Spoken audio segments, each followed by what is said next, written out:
Tony Poulos here at CommunicAsia2017.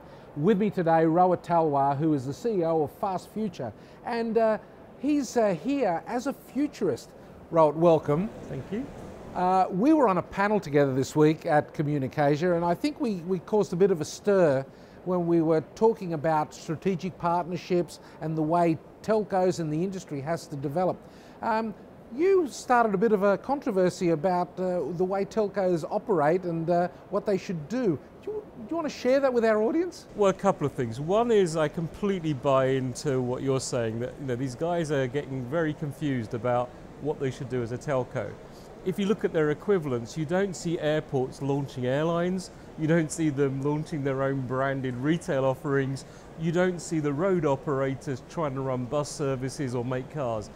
The telcos have got very confused about what they're there for, and instead of just being really ahead of the game in terms of understanding how the world is changing and making sure they're providing super smart, super adaptive telco services, they're trying to get into the applications and all the things you might do over the top of the thing. And they don't really get it. They don't understand those markets. They don't understand the right business models. So a lot of them are wasting a lot of time and energy doing that rather than trying to explore the different possible scenarios for how telco demand might play out. Well, you're preaching to the converted, of course. I write about this all the time. They have got a history of not doing things well and then other people doing things better.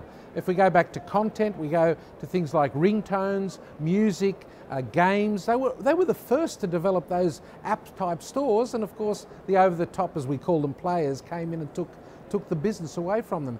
But if they can't do well at those variable business or different business types, what are they going to do and what should they be doing? What do you think that they need to do? Well, the reality is that today we need them. We need the infrastructure providers for everything that happens.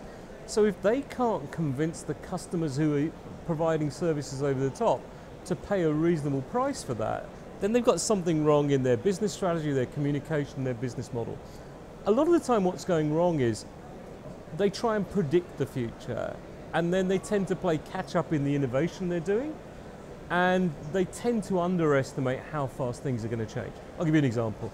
They're all basing their estimate on the Internet of Things around these stories that say 5 to 10 years from now we'll have 17 billion to 22 billion web-connected devices, and they're largely thinking of phones, tablets, PCs and that kind of thing, maybe the odd fridge.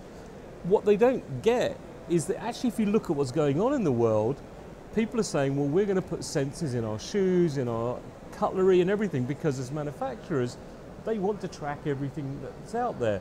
If you look at something like the soft drinks industry, they're under huge regulatory pressure to prove that they've recycled every single bottle and can.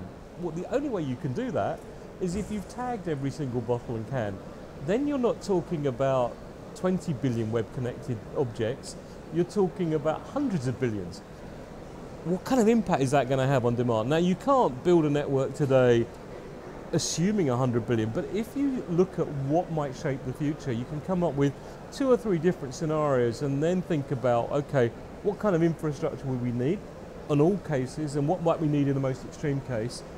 And you can start to do the thinking early on about what might the business model look like in order to provide that, and what kind of technologies will we need in order to deliver it. I don't see much of that kind of thinking going on. I largely see people trying to predict stuff, fix the problems they haven't dealt with in the last few years, and I think you've got a kind of unholy alliance between the telcos and the equipment providers who again are stuck in shifting boxes still, rather than trying to understand how you deliver the service that the market needs. Yeah, all the discussions about monetising the IoT come about either is it going to be a subscription for the device connected to the network? Are they going to manage the devices and actually implement them? Are they going to monitor their progress and they're going to charge for that? All of these things seem to be rather whimsical at the moment because we don't really know what those devices will be and how much the market is willing to pay. But the connectivity part is the critical part. Why are they worrying about all the other stuff? Why aren't they just worrying about the connectivity? Surely they can make money out of that. Well, that's the key thing, that none of those IoT models work without connectivity. So now you can't fleece the market, but you can look at what's coming, think about how you build it, invest in things like AI that can help you get smarter and smarter in your management, invest in technologies that allow you to scale in a modular way, and then look at how you price that. And then the people developing IoT apps, IoT devices, IoT services have to take into account the true cost of provision when they start to put these things into the marketplace. There's a massive confusion at the moment because so many people get a free ride on infrastructure. Yeah. So, a lot of people are providing services over the web but not really paying the cost of the underlying infrastructure. That will change. You might well end up seeing lots of different versions of the infrastructure that telcos provide within companies, Facebook having its own infrastructure, Google having its own, electricity companies building their own infrastructure to run over their pipes. I think we're going to get to a very messy and complicated world. The telcos will probably complain about it. They'll blame the regulator, they'll blame regulation, they'll blame standards. They'll blame all the things that they found very convenient to hide behind, when really what they need to be doing now is saying, how do we prepare ourselves and become agile enough to respond to different possible scenarios and get really, really good at running this base infrastructure, forget all the other stuff. Maybe we create an incubator over here to accelerate some of the ventures that will drive the future, but let's not get confused about why we're doing that. We're doing that to accelerate the things that we think will drive demand. We're not doing it to make them part of our core service. Well, I think the future for telcos is connectivity and they should concentrate on it. And I think that argument that you put forward is valid. Whether they take it up, I don't know.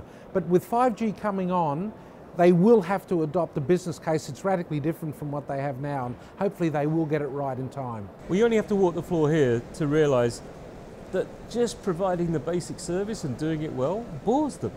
They want to be doing the exciting stuff, the new stuff, all that. That's where the excitement seems to be, rather than saying, actually, let's just do this core service really, really well.